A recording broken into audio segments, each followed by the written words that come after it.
So, my name is Luke, and I'm a skydiver, and now I'm making skydiving parts. 3D printed, building a business over it, having some fun. Alright, starting over in our far corner, we've got some of the stock that I go and keep around here. These are readily available.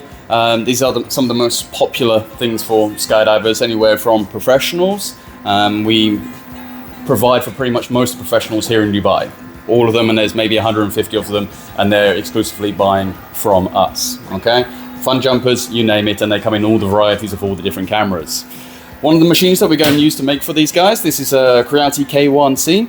We go and use this for making our carbon fiber style prints. So this particular one is we've classed as the Mohawk, and looks pretty cool over here. Making something fun, 360s, get all that crazy Instagram footage for you. It's good fun making out of the carbon fiber when you want to really access the capabilities of these filaments, okay? They are useful using the tools in your box, okay? There's so many varieties out there. One of the other printers that we're going to use is a K1 Max, okay? This particular printer we use exclusively for printing ASA. ASA sort of like is very good for all the outdoor applications, strength, UV resistance, okay? And luckily, compared to the carbon fiber, it comes in all sorts of cool colors. So we've got ourselves the CFS, so we can hook things up and set prints going from when I'm up in the plane. Someone goes and orders something on a plane, I can just be like, ding, ding, ding, on my phone, and this thing selects the colors, and away we go. We do something quite specific here at Project Cutaway. ASA is one of the few materials that is actually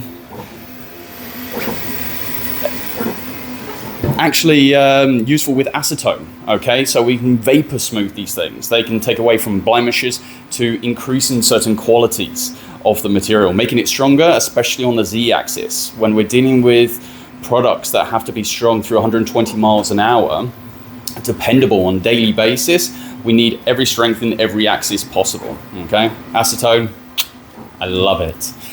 One of our prototype machines, just a little baby A1 Mini, set up with the AMS, this thing, I love it. Sort of like being able to have some fun or just do small prints right next to the computer, my home base. I need more LEDs, I think. Tools, you name it, we do have some fun here.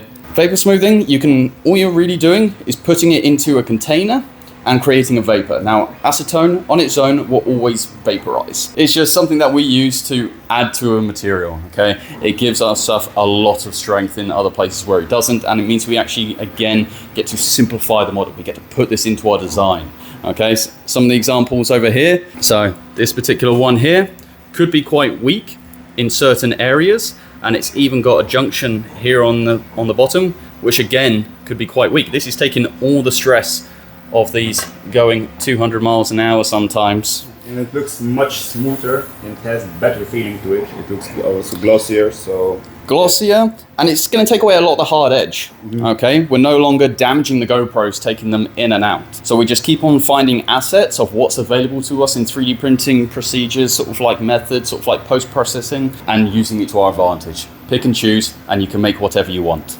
Okay, so another question. Do you do anything except the camera equipment for skydiving? We've been approached with some fun ideas saying, can we improve?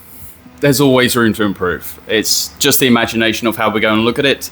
So when we get approached with a project, just have a sit down with the client and go over what the core ideas of what they're after from this. Is it safety? Is it comfort? What do you really want to get out of it? Because when you get stuck in front of the computer and start designing, it's directing what they want into this model. And one of the fun ones that we got from Skydive Dubai was saying we want to put fireworks onto our feet. And most importantly, we want it to not only increase safety of anytime you go and put fire onto yourself, it's a good idea to be able to get rid of it at a moment's notice, just because otherwise, who knows what can go wrong, okay? You're kind of stuck there at 13,000 feet, 5,000 feet. There's no fire surface up there, okay? So we got to take care of ourselves up there. And most importantly, we got to be comfortable.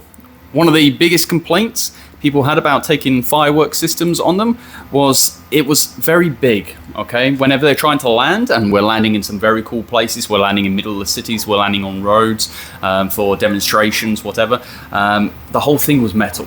and it actually made it almost, dangerous to go and land on your feet because you could just slide. You're landing on slick metal, okay? So we came up with a 3D printed system, okay? Nice, small, adaptable, okay? This particular one, we've gone with a carbon fiber setup. This particular one is PET CEF for its higher temperature resilience, okay? It's strong, sort of like we can put a lot of force through this when we start putting on the fireworks. We're going very fast. We're going to put a lot of force and tension into it, okay? The cool thing that we got to do over this is incorporate all the systems. We've got systems from nothing being under the feet, so it's got to wrap around the shoe, okay? We can do this as much to whatever details we want, okay? Rather than just metal, and we're banging away and doing these things in a workshop and they take a long time. We're able to do it a lot quicker, one time and repeat. We have a safety system within this in which we can actually detach this entire thing. And I don't mean by undoing buckles or whatever. No, I'm talking about a one system pull of this cable. We've printed in a channel through the whole thing. So all these attachment points go through this one cable. So if our skydiver has any issues, he pulls one cable and the whole thing can actually now fall away from him, okay? The cool thing with how this thing goes, we made it for a single type canister like this. Goes on here, we have some cable ties, they're away, you're having some fun. But sometimes they want to have little tiny fireworks, different sizes.